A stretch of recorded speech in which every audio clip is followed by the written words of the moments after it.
नमस्कार, प्रणाम। हम हैं आप सबके प्यारा दुलारा छोटा दोस्त मित्र अंकुश। नमस्कार, और हम हैं आप सबके छोट भाई छोटा अनुज, आप सबके घर के बेटा राजा।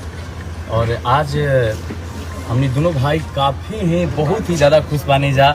आप सबके पता बा, आप सब हमने के जीवन में इतना बड़ा अचीवमेंट दिले बानी। कुंवारे में गंगा नहिले बानी, आज 500 मिलियन क्रॉस कर चुकल बाटे। तो एक खुशी पे हमार दोस्त मित्र के विशेष खुशी में वहाँ सब शामिल बानी जा। वहाँ सबके कहला पे केक कट रहल बा। एक्चुअली हम लोग आज शूट कर रहे हैं होली गीत का। आप सब देख सकते हैं फेस पे कलर लगा हुआ है। हमारे सुशांत सर हैं, ये और चंदन सर हैं, हमारे पंकज भैया हैं, पंकज दादा और पिंटू भैया, पिंटू भैया हैं। हम लोग होली का शूट का गाना कर रहे हैं, बट हमारे जो दोस्त मित्र हैं ये बोले कि नहीं, फिर भी केक तो कटेगा, सेट पे ही कटेगा।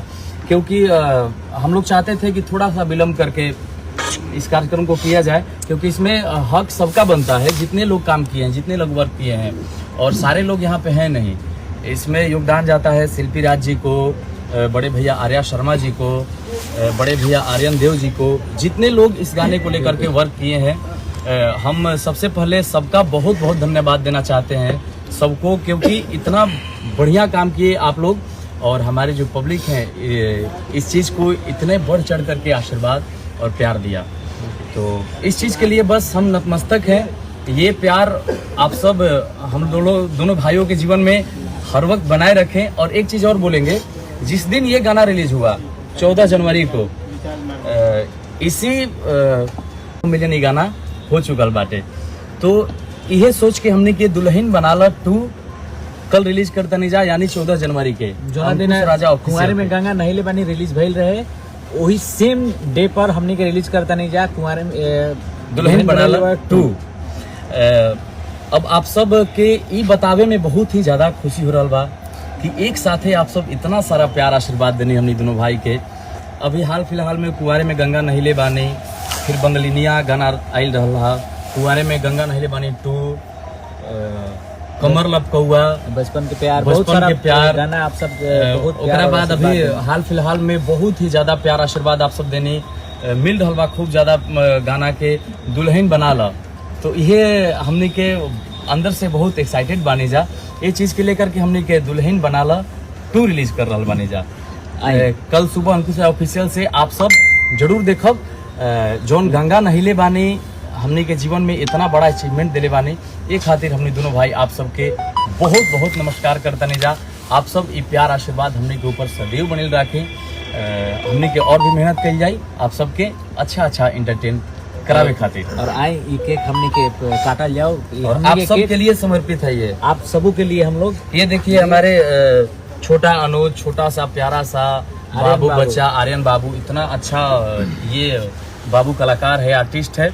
और आज सेट पे हम इस बाबू को देखते थे इंस्टा पे, और आज हमारे वीडियो में काम भी कर रहे हैं आर्यन बाबू। इनको भी आप सब खूब सारा प्यार आशीर्वाद दीजिए, ढेर सारा प्यार दीजिए। और हम चाहेंगे कि ये केक हमारे भाई के हाथों से कटे, क्योंकि जब भाई का तबीयत खराब था, जब भाई का ऑपरेशन हुआ था, तो थोड़ा सा जिम्मेवारियां बढ़ गई थी हम पर कि भाई कैसे। लेकिन फिर भी बहुत थैंकफुल मैं हूँ भाई का कि ऑपरेशन हुआ था, लेकिन फिर भी धुन कंपोज हारमोनियम लेकर के अड़ा टेढ़ा बैठ करके फिर धुन कंपोज किया, लड़की का पार्ट बनाया। लेकिन हम तो धन्यवाद देना चाहते हैं, बहुत अच्छा। इसीलिए हम चाहेंगे कि ये केक भाई जब छोटा भाई का तबीयत खराब था, तो बड़ा भाई अपना जिम्मेवारी इस तरीके से निभाया कि आप लोगों ने इस चीज को भोजपुरी के एक इतिहास में जोड़ दिया।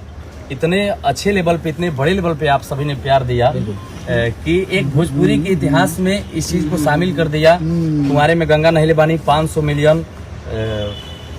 मुझे लगता है कि ये भोजपुरी के लिए बहुत ही गौरव की बात है। और इस चीज से हमारे भोजपुरी में जितने भी लोग वर्क करने वाले हैं, बोलने वाले हैं, सुनने वाले हैं, समझने वाले हैं, भोजपुरी को चाहने वाले हैं, प्रेम करने वाले हैं, प्यार करने वाले हैं, सभी को बहुत ही ज़्यादा खुशी होगी मुझे लगता है, क्योंकि ये हमारे भोजपुरी के लिए बहुत ही ज़्यादा गौरव की बात है। बस हम दोनों मिलकर काटेंगे अरे नहीं, इस केक को। आइए ना भैया, ये सारे आइए भैया, अरे आइए, बिना आप लोगों के नहीं होगा भैया। हाँ हमारे सब लोग पकड़िए, सब लोग हमारा योगदान ही नहीं किए। सर आइए ना, आइए शांत सर। और जितने लोग नहीं आ पाए हैं, ये हड़बड़ी में एक्चुअली हम लोग कर रहे हैं, जितने लोग नहीं जुड़ पाए हैं, इस चीज के लिए हम लोग दिल से सॉरी बोलते हैं। कुमारे में गंगा नहीं ले पाने के लिए एक बार पार्टी होगा, अच्छा पार्टी होगा। जितने भी टेक्नीशियन हैं, जितने भी हमारे भोजपुरी इंडस्ट्री में वर्क करने वाले लोग हैं, लाइटमैन से लेकर स्पॉट बॉय से लेकर के टेक्नीशियन से लेकर के एक्ट्रेस हैं, एक्टर हैं, जितने भी सिंगर हैं, सबको बुलाया जाएगा। एक अच्छा तरीके से पार्टी दिया जाएगा इस नाम पे। आज के लिए सॉरी। प्रेम से बोलिए शंकर भगवान की जय। नमः पार्वती हर हर हर महादेव। देखिए इनको मना ले, इनको मना ले कि मेरा मेकअप खराब हो जाएगा।